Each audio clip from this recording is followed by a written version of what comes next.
Ok.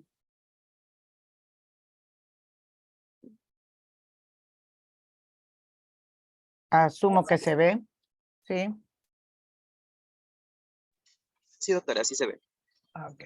Perfecto. Espera un ratito que... Ok. En esta última sesión de charlas que me han concedido poder compartir con ustedes, vamos a ver un tema que es poco frecuente visto en pediatría en líneas generales, en adultos es poco frecuente visto, en niños es más aún. El dolor crónico es realmente un problema moderno, entre comillas, porque hasta hace la primera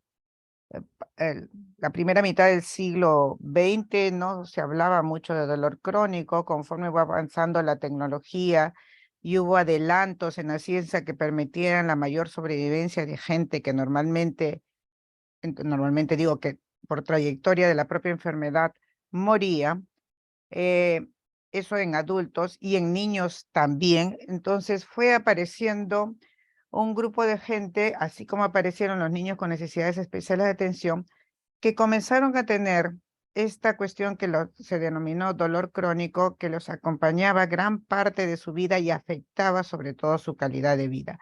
Al principio se creía que era solamente de adultos, pero ahora sabemos que también afecta a niños y vamos a irlo describiendo. Y entonces es importante en el tema de dolor en general ver no solamente aquellos dolores causados por estímulos nociceptivos, por daños a órganos o sistemas, o dolores tipo neuropático, dolores mixtos, que ya lo hemos visto, sino también saber reconocer el tema del dolor crónico. Es tan importante el tema del dolor crónico que la Organización Mundial de la Salud ya hace algunos años sacó estas guías del manejo, me parece que son del 19, y sacó estas guías de manejo del dolor crónico en niños porque se está transformando en un problema de salud pública por la gran cantidad de niños que pudieran o que estuvieran sufriendo de dolor crónico. Y entonces, aunque es una entidad poco reconocida, es necesario que la sepamos porque de todas maneras en nuestra práctica profesional se va a presentar. ¿Y cómo se define el dolor crónico? El dolor crónico lo definen los expertos como un síndrome de dolor funcional. Al decir funcional estamos diciendo que no se correlaciona con alguna lesión que estamos viendo actualmente, ¿no? En que el niño experimenta un dolor significativo que se acompaña de una disminución de sus actividades diarias, o sea, le impide ir a la escuela, participar en las actividades sociales, deporte, etcétera, y en el cual los estudios clínicos no revelan una patología de base, por lo menos no una patología en ese tiempo actual, en el tiempo que el niño comienza a referir este tipo de dolor funcional. También está descrito como cuando una vez que se resuelve el cuadro inicial o una enfermedad en proceso, como una enfermedad inflamatoria intestinal, como una crisis vasoclusiva en enfermedad de células falciformes, en artritis reumatoide juvenil, por ejemplo, también, el niño persiste experimentando dolor. En algunas enfermedades inflamatorias neurológicas también, ¿no? Y a veces los mismos especialistas no reconocen que el niño sigue teniendo dolor. Tuvimos el caso de una niña de 13 años con un diagnóstico de neuromielitis óptica que tenía un dolor neuropático exquisito en la fase de crisis. Se dio pero en el seguimiento que nosotros le hacemos, porque hay una niña de provincias, nos dicen que el médico en provincia le había quitado la gabapentina que seguía recibiendo porque según el médico, ella, por el control de la resonancia magnética y otros marcadores, no debía tener dolor. Una cosa es que si deba o no deba mediante una explicación, por ejemplo, anatómica a través de estas imágenes, y otra era lo que la niña percibía. Y la niña tenía un dolor persistente que le alteraba la calidad de vida porque era un dolor persistente, especialmente en plantas de los pies, que le impedían caminar normalmente. Entonces, este dolor crónico es un dolor funcional, ¿no? Que puede ser que no sepamos el origen, pero si ustedes se remontan a la primera o segunda sesión donde hicimos dolor y neurodesarrollo, ahí es donde pudimos ver que niños que tienen en una etapa temprana de la vida, experimentan dolor que no es reconocido, que no es tratado, puede quedar de secuela también esta propensión a tener dolor crónico, ya sea en la juventud o en la adultez. Entonces, vamos a integrando los conocimientos que hemos ido teniendo para poder explicar lo que ahorita estamos desarrollando. Y este dolor crónico hace que en la interacción médico-paciente, desde el punto de vista médico, tenga una fijación somática. O sea, nosotros entendemos dolor desde el punto de vista primario como asociado siempre a un daño, ¿no?, en un aparato o sistema. Entonces, si vamos a la al primer cuadradito de la derecha, dice el paciente experimenta síntomas y solicita ayuda. El médico lo examina, ve los síntomas biomédicos, le ordena pruebas, prescribe algunas medicaciones iniciales. El paciente viene a su control y dice que no tiene casi alivio, pero y todas las pruebas que le pidieron inicialmente eran negativas. Y entonces ambos, el paciente y el médico, están perplejos porque qué cosa es lo que puede estar pasando. Acto seguido, el médico dice esto es de un dolor que se origina en la parte psicológica y lo manda donde un especialista en psicología diciendo que no es un dolor real, sino que está relacionado con la mente del muchacho. Y esto a su vez origina mayor estrés. El paciente se niega y comienza a estar ya insatisfecho por la atención, ¿no? El paciente siente que no es entendido y de repente que requiere más pruebas, y el clínico, que no entiende tampoco la cosa, también se siente un poco insatisfecho, irritado, y se comienza a cerrar un círculo vicioso donde el médico deriva a una serie de otros especialistas para que busquen ellos la causa de lo que refiere el paciente, que es de dolor, y el paciente no logra encontrar satisfacción.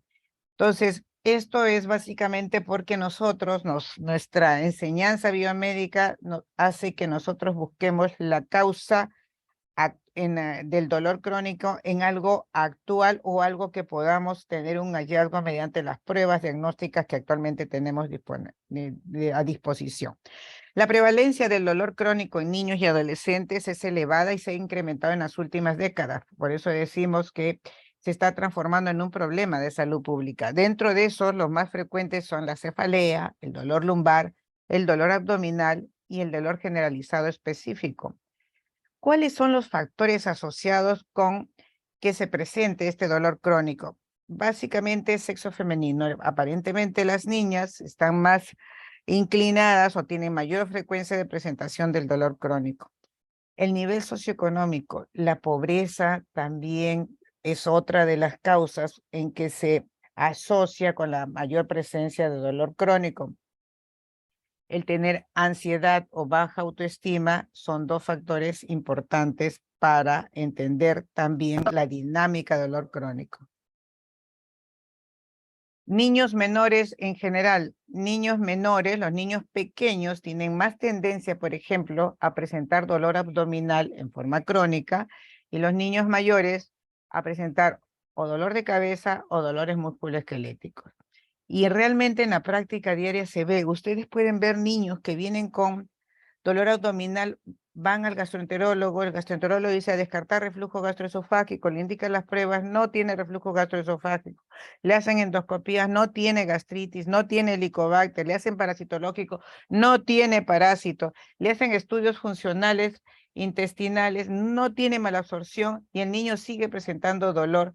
Al final terminan dándole tratamiento para todo y para nada porque el niño sigue presentando dolor, y ahí es cuando comienza el vía crucis, porque sale de este médico, va otro médico, va otro médico, ¿no? Y no encuentra alivio del dolor. Eso es una de las observaciones que muy frecuentemente tenemos. Igual puede pasar con el dolor de cabeza, ¿no? El dolor de cabeza, la cefalea que se refiere, también no es una cefalea que alarme, no los despierta en la noche, no se acompaña de signos de hipertensión endocraniana, pero que la acompaña, las niñas es muy frecuente, que presenten cefalea, ¿no? Que incluso las inhabilita de participar, por ejemplo, fracaso, o comienza a tener fracaso en el colegio de participar en sus reuniones sociales. Tienen un quinceañero y no van al quinceañero porque le comenzó el dolor de cabeza, por lo cual tiene que estar postrada en su camita. Pero también hay que considerar algunos niños que pueden, dentro de un fondo de dolor crónico, por la patología misma que pueden tener, tienen PUCES o episodios de dolor agudo, y eso también hay que tenerlo presente, ¿no? Dentro de una enfermedad crónica pueden experimentar dolor agudo o subagudo. Por ejemplo, en las enfermedades de células falciformes. La enfermedad de células falciformes generalmente presenta un dolor crónico ocasionado por la misma patología, pero cuando de tanto en tanto hace una hiperagudización de la crisis vasoclusiva que lo lleva a la emergencia, ¿no es cierto? Y necesita recibir un tratamiento inmediato y generalmente es un dolor muy intenso. Lo vemos actualmente, hace pocos días ha venido un niñito que tiene anemia de células falciformes, que ha tenido una crisis vasoclusiva como hace 2 o 3 meses y ahora vuelve con otra crisis vasoclusiva, una crisis dolorosa. Hay que tratar este episodio agudo, pero no hay que descuidar de la cobertura del dolor crónico. También en ARJ, en artritis reumatoide juvenil, o también en enfermedad inflamatoria crónica, ¿no? Enfermedad de Crohn, por ejemplo, también puede presentarse, puede tener esta presentación. ¿Cuál es la trayectoria de los niños con dolor crónico? En muchos de estos niños se reporta alto nivel de discapacidad, ¿no? Esos son niños que, como el dolor viene en cualquier momento, es más o menos intenso, le dificulta atender en el colegio, lo regresan del colegio frecuentemente o no puede acudir a sus actividades propias de la edad, genera ansiedad, síntomas depresivos y en general un compromiso de su calidad de vida. Y esto es una de las partes más importantes a tener en cuenta en dolor crónico, la afectación de la calidad de vida. Entonces son niños, como dice la canción, pálidos, ojerosos, cansados y sin ilusiones. ¿Ok? Y entonces ahí comienza el problema también, porque como se asocia ansiedad, se asocia depresión, creemos que este dolor se origina de la ansiedad y de la depresión, cuando es al contrario, el dolor es el básico, que es el que va a originar a su vez ansiedad y depresión. Y entonces también, otra vuelta, malinterpretamos las cosas y no podemos colegir de que este niño está afectado de un dolor crónico, ¿no?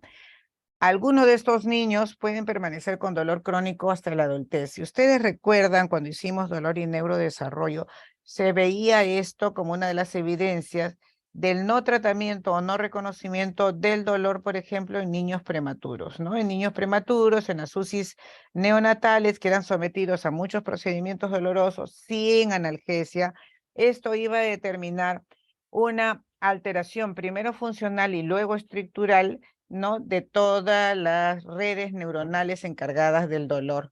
Entonces, había una afectación de la mielinización, por ejemplo, de la sustancia blanca.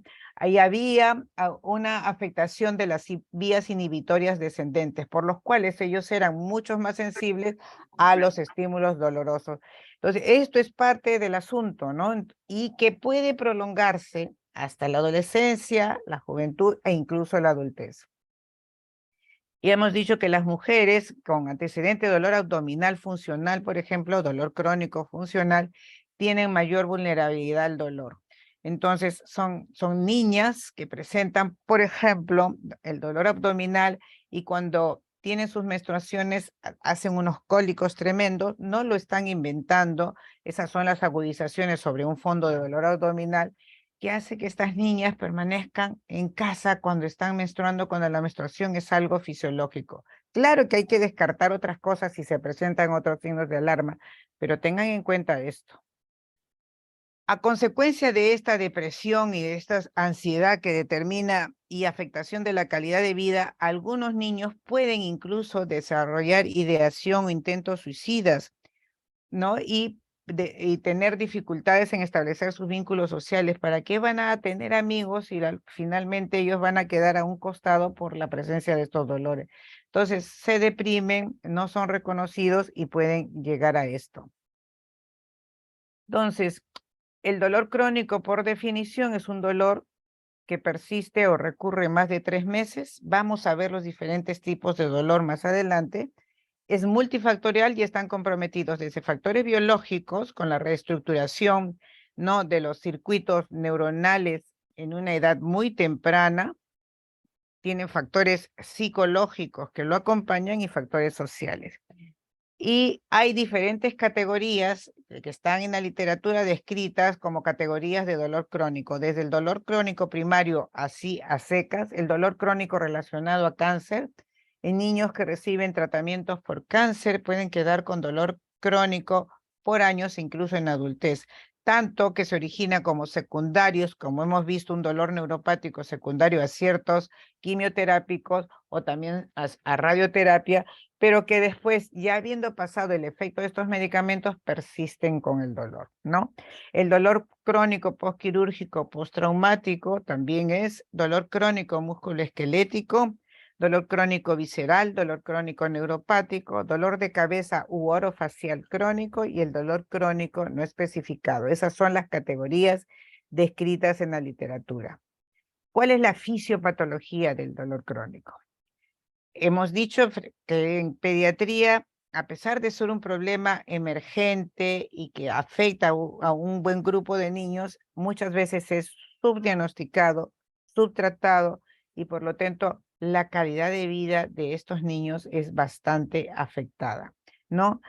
Afecta tanto el sistema nervioso central como periférico, podemos colegir de todo lo que ya hemos aprendido, y son considerados como manifestaciones de una susceptibilidad a desarrollar un síndrome de dolor funcional cuando el niño es muy vulnerable al dolor, cuando pequeños estímulos provocan en él gran expresión de dolor, cuando tienen mucha mayor sensibilidad, cuando tienen síndrome de sensibilización central.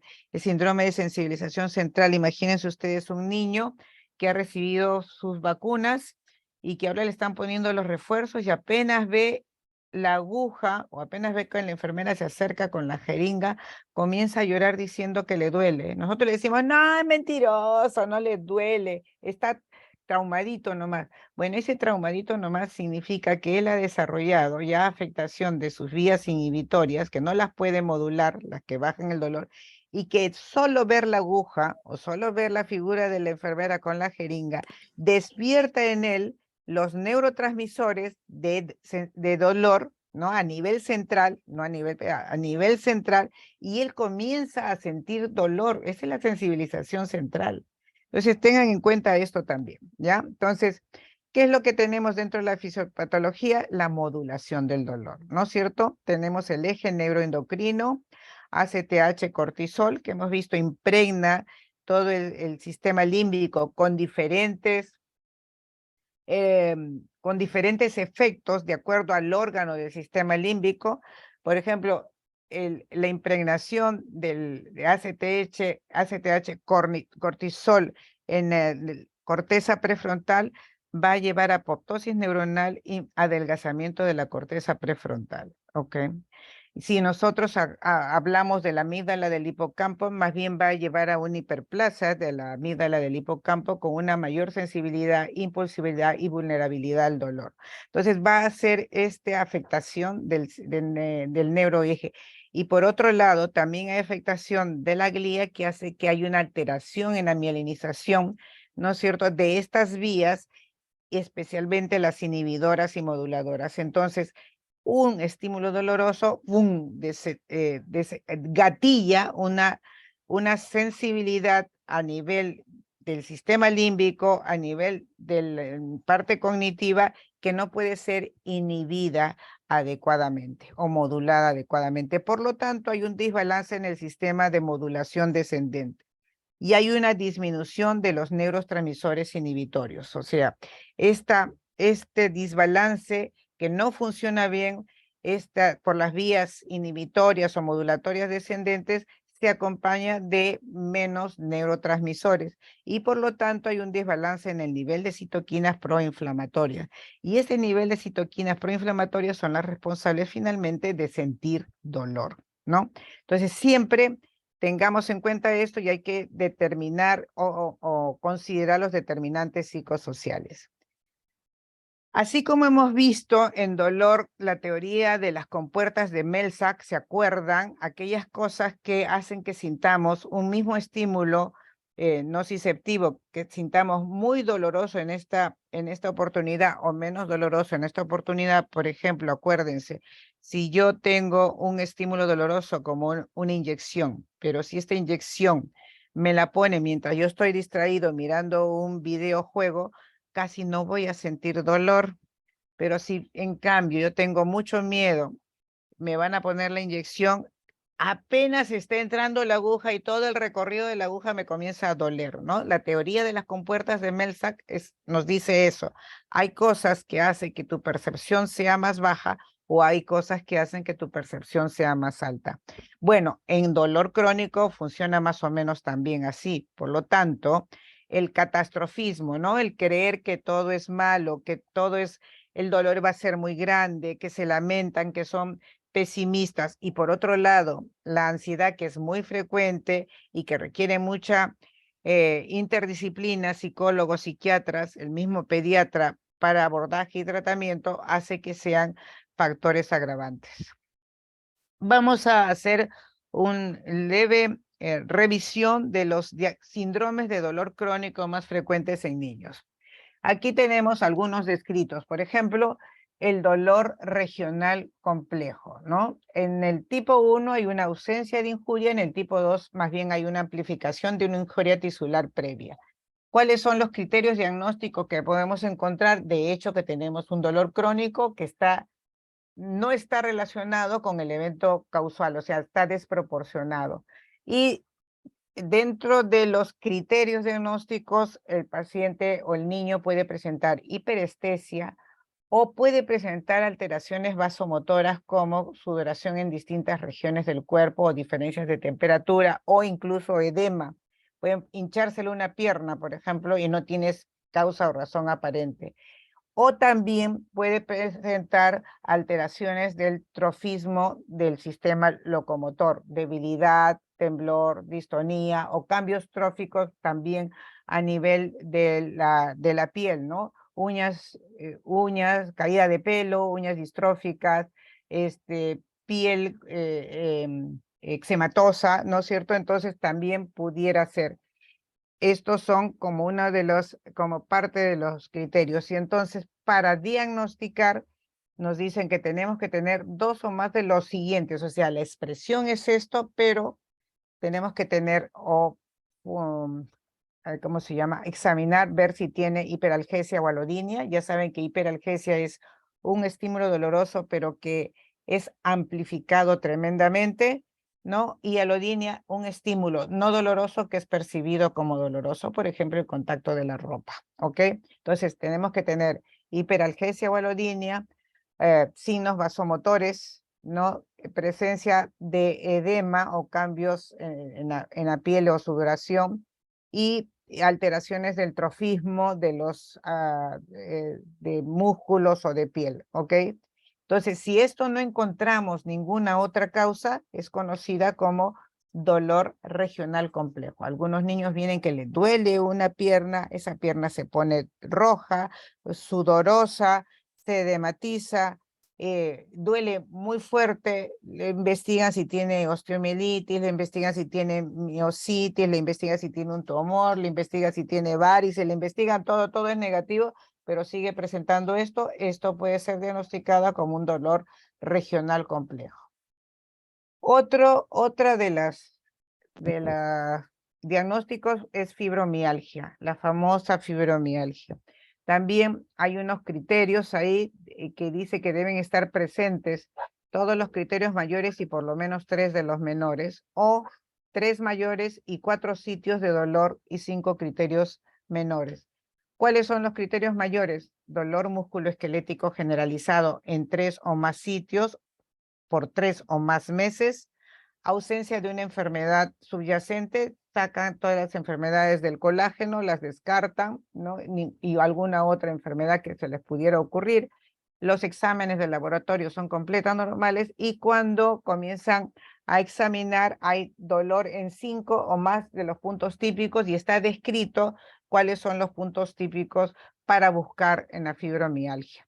Los criterios menores están ansiedad o tensión crónica, fatiga, problemas para dormir, cefalea crónica, síndrome intestino irritable, edema de tejidos, entumecimiento, dolor dependiente de la actividad física y dolor dependiente del clima. Entonces, si juntamos todos los criterios mayores más 3 menores, entonces podemos estar hablando de fibromialgia. Y la fibromialgia afecta bastante la calidad de vida. También hay esto, se llama dolor idiopático que puede ser difuso o localizado. El difuso, como su nombre lo indica, es en dolor musculoesquelético generalizado en 3 o más sitios y ausencia de enfermedad que pueda provocar los síntomas. Y el localizado está localizado en una pierna que persiste por una semana o un mes sin tratamiento médico, sin traumatismos que puedan explicar, sí, y con ausencia de enfermedad. Entonces es el dolor idiopático. Otra condición es la cefalea. Este es, yo creo, uno de los más frecuentes, por lo menos lo que yo como experiencia tengo. Son episodios de cefalea tipo tensional o episodios de tipo, con un promedio de por lo menos un día por mes, por 12 meses, o episodios más frecuentes, o cefalea diaria constante. Hay especialmente niñas, que uno ve y dice que a ella le duele la cabeza todos los días y que el día que no le duele es el día que se siente más feliz. Cefalea tensional crónica. Dentro de eso también se considera a veces la migraña, con criterios que puede acompañar de náuseas o vómitos, de fotofobia, ser unilateral, de característica pulsátil, con empeoramiento por la actividad física y puede ser de un dolor moderado a severo. Entonces, la migraña está considerado dentro de las causas de dolor, dentro de los tipos de dolor crónico. El dolor abdominal funcional, que hemos dicho es más frecuente incluso en las mujeres, ¿no? Se define como un dolor al menos una vez por semana por más de 2 meses, que puede ser episódico o continuo, donde no reúne los criterios suficientes de otros anormalidades del aparato gastrointestinal, como puede ser el niño que es vomitador cíclico, o el que tiene dispepsia funcional, o el que tiene migraña abdominal, o el que tiene una constipación funcional, etcétera. Ustedes descartan eso o alejan eso o no es tan fuerte eso, piensen en dolor abdominal funcional. Falta de evidencia de proceso inflamatorio, anatómico, metabólico o neoplásico que explique estos síntomas. Dolor abdominal funcional.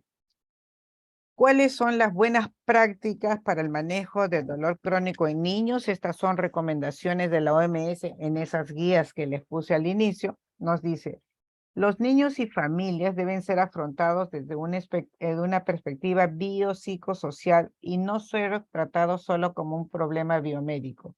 Es claro esto, ¿no? Porque no es un solo problema biomédico, no van a encontrar la mayor parte, no van a encontrar marcadores inflamatorios, ni marcadores anatómicos, ni marcadores funcionales que les pueda explicar el dolor que le está refiriendo el paciente. Por lo tanto, tienen que contextualizar en estos niños toda la situación, una evaluación psicológica, una evaluación social, una evaluación incluso yo les diría espiritual, aparte de la evaluación médica.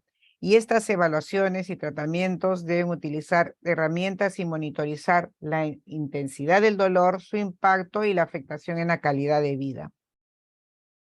La recomendación es que el dolor crónico debe ser evaluado integralmente y dar tratamiento para las otras condiciones concomitantes que puedan afectar su salud y su calidad de vida. Entonces, vamos a ver más adelante que hay una estrategia de las 4 S. Los niños con dolor crónico entonces deben ser manejados con gente que comience a pensar en dolor crónico y que comience a tratar el dolor crónico, ¿no? Y el manejo generalmente del dolor crónico no es solo médico, es multidisciplinario. por estas cosas que hemos dicho. No solamente es lo biomédico lo que interesa, sino la parte psicológica, la parte social, la parte espiritual.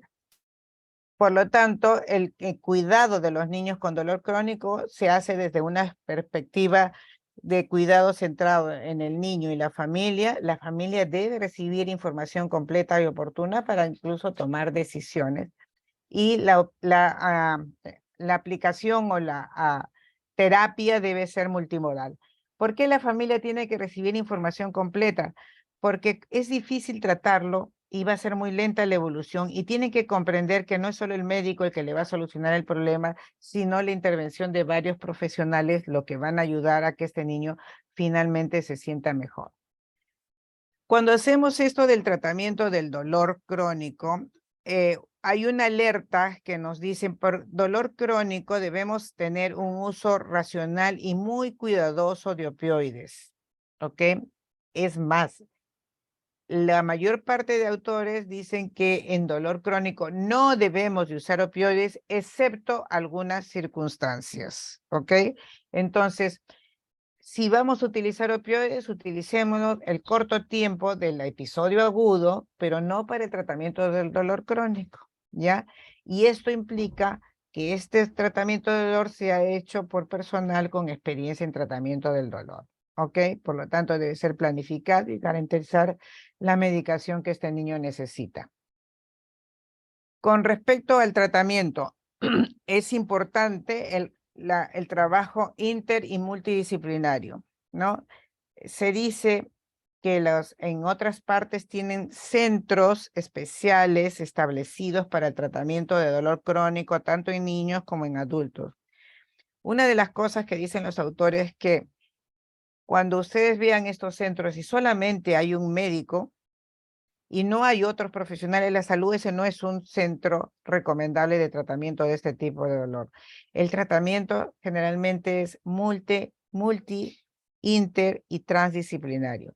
El médico, el psicólogo, el terapista físico, ¿no es cierto? Por lo menos ayudan y hacen el tratamiento multimodal, al menos 3 de ellos. Puede comenzar en algunos casos en hospitalización y puede seguir en hospital de día de 1 o 4 veces por semana. La idea de esto es sostener en el tiempo para tener realmente un impacto en la evolución del dolor crónico. El médico le puede indicar analgésicos, ¿no es cierto? Ya veremos cuáles. Terapista físico interviene, ¿no es cierto? Por ejemplo, en el dolor regional, en el dolor difuso, no crónico difuso, que tiene manifestaciones musculoesqueléticas, ¿no? Y el psicólogo trata aquellos factores desencadenantes o agravantes, ansiedad, autoestima y depresión. No que sea la depresión la causante del dolor, sino el dolor es causante de la depresión. El objetivo principalmente es mejorar la calidad de vida, o sea, retorno a la vida que puede tener un niño de acuerdo a su edad, asistir a la escuela, participar en deportes, ¿no es cierto? Si es adolescente, que se vaya a sus fiestas también, que también indicado sus actividades sociales, ¿ok? Y se utiliza esto como regla mnemotécnica en inglés de la estrategia de las 4 S. Significa que mejoren su vida social, que tenga una buena higiene del sueño, o sea, que pueda dormir bien, que practique algún deporte o ejercicio que va a llevar a sentirse mejor. Acuérdense que durante el ejercicio se secretan endorfinas, opioides endógenos como las endorfinas, que te hace sentir también mucho mejor, disminuye también la fatiga, por ejemplo, ¿no? Y que pueda acudir normalmente al colegio. Acuérdense que la educación es un derecho y como el tratamiento del dolor es un derecho, eso también va implícito. Entonces, las 4 S, vida social, o sea, su vida de acuerdo a la edad, una buena higiene de sueño para que tenga una buena calidad de sueño, que practique algún deporte o ejercicio, no como disciplina, sino para ayudar en el tratamiento y que pueda finalmente atender en la escuela. El tratamiento no farmacológico implica terapia física y algunas terapias integrativas como para que el niño pueda manejar los episodios de dolor más intenso, como enseñarle respiración diafragmática, enseñarle relajación muscular. Puede haber gente, si tienen experiencia en autohipnosis, alguien que haga hipnosis puede ayudar también esto. Masajes, acupuntura o acupresión, o sea, terapia integrativa. Eso en la parte de terapia física. En la parte de psicoterapia ayuda mucho y el modelo de tratamiento para estos tipos es la terapia cognitivo-conductual.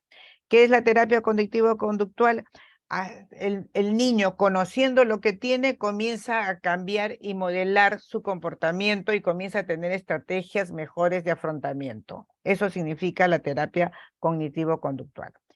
¿Qué hay con respecto al tratamiento farmacológico? De acuerdo al tipo de dolor que hemos descrito, ¿no? Cefaleas, utilizamos AINES, podemos utilizar ibuprofeno o paracetamol. En los casos severos, sumatripán, usar sumatripán. En dolor abdominal, da muy buen resultado usar antidepresivos a dosis bajas. ¿Qué antidepresivos? La amitriptilina es la más conocida, y de relativo fácil manejo, lo dan en la noche y el chico va a evolucionar bastante bien. En dolor musculoesquelético, AINES también puede ayudar antidepresivos o también puede ayudar los gabapentinoides, ¿no? La gabapentina o la pregabalina, ¿ok? En algunos casos, en caso de dolor regional complejo, puede ayudar la toxina botulínica o en algunos casos extremos, el bloqueo nervioso, ¿ok? Siempre tener cuidado que en dolor crónico hay un uso cuidadoso y limitado de opioides, solo para la exacerbación aguda y un rápido destete. Entonces, el abordaje integral implica evaluar las situaciones, contextualizar toda la problemática del paciente, comunicar, reconocer y validar que el dolor es real, no es inventado, y aunque los estudios sean normales, y esto explicarle al paciente y familia porque además logramos la colaboración de ellos, ¿ya? Y saber que el tratamiento es multidisciplinario y que el efecto, el impacto de este tratamiento multidisciplinario se va a dar en el tiempo, no es de manera inmediata. Hay que indagar por sentimientos de culpa, ansiedad, responsabilidades, y eso sobre todo en la familia, ¿no? A veces los papás vienen desesperados, lloran con usted y le dicen, ya no sé qué hacer, este niño no duerme bien del dolor, no puede acudir al colegio o me lo regresan del colegio constantemente. A propósito de eso, pelea con sus hermanos, ni siquiera participa en la vida familiar. Entonces hay que explorar eso porque además de tratar al niño, hay que contextualizar y tratar a la familia, ¿no? Y verificar signos de alarma de la calidad de vida, o sea, qué tan afectada está la calidad de vida, si falta mucho al colegio, si hace abandono de las actividades sociales, si evade las actividades físicas como deporte, ojo ahí que esto está siendo mucho más severo. Finalmente, los niños con dolor crónico, si bien pueden tener dolor crónico, le damos tratamiento al dolor crónico, pero sobre ese dolor crónico tienen también derecho a enfermarse de otras cosas. Y entonces tenemos que detectar signos de alarma en un paciente que tiene dolor crónico para que no se nos pase y decir todo es dolor crónico. Por ejemplo, en un paciente que tiene cefalea, que tiene su migraña, puede tener una que no es migraña, ¿no? Y que nos alerte que algo más está pasando. Y dentro de eso puede requerir, si es niñito pequeñito, menor de 3 años, no piensen tanto en dolor crónico funcional, piensen primero que hay que descartar otras causas. Si te dice que este dolor de cabeza ha sido más fuerte, mucho más fuerte que los dolores que sabe tener, investiga qué es lo que está pasando, ¿ok? Investiga qué es lo que está pasando. Si este niño que tú lo has diagnosticado como dolor crónico, que puede tener, tiene un cuadro de neurofibromatosis 1 y que dentro de una base de dolor comienza a tener una cefalea mucho más fuerte, oye, descarta que tenga tumores a nivel cerebral, pues lo más frecuente son los gliomas ópticos, por ejemplo, ¿no? Entonces, descarta en esta oportunidad eso.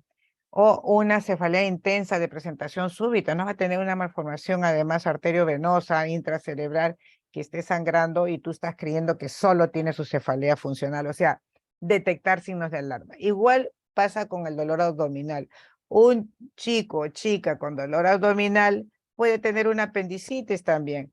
Y cuando viene la emergencia y te dice que tiene dolor abdominal, cuando revisas la historia o cuando haces la historia, sabes que tiene un dolor abdominal crónico y tú vas a decir, no, es lo mismo que tiene, pero de repente puede ser un abdomen agudo, ¿ok? O de repente puede tener algo más, ¿no? Si tiene vómitos persistentes, si tiene disfagia, si tiene pérdida de sangre por las heces, o si comienza a tener un trastorno intenso de diarrea nocturna, oye, que se te paren las orejas, aquí puede ser otras cosas, y entonces detectar estos signos de alarma. Igual con el dolor musculoesquelético, ¿no? Que puede comenzar a responder a causas orgánicas, también tienen derecho, ¿no? Entonces, artralgia, artritis, que pueden ser artritis séptica, dolor y rigidez en la mañana, que puede ser una exacerbación de la enfermedad reumatológica, por ejemplo, el dolor nocturno, o que se acompañe de pérdida de peso, o que se acompañe de alteraciones en los exámenes auxiliares que nos digan que hay gran actividad inflamatoria, comience a investigar otras cosas también. O sea, en los dolores crónicos en los niños, acuérdense, la mayor parte de exámenes o los exámenes de rutina salen normales, pero si tenemos acá ya un componente inflamatorio, no solo pienses en dolor crónico, sino piensa en alguna cosa que está agregándose y que sea un signo de alarma del dolor crónico. Ok, entonces ya sabes que nosotros cuidamos a los niños y que una sonrisa, alivio y calma, y que los tratamos con mucho amor porque el amor calma cualquier dolor. Ese es nuestro lema. Y aquí terminamos. Ya está, chicos. Preguntas, comentarios.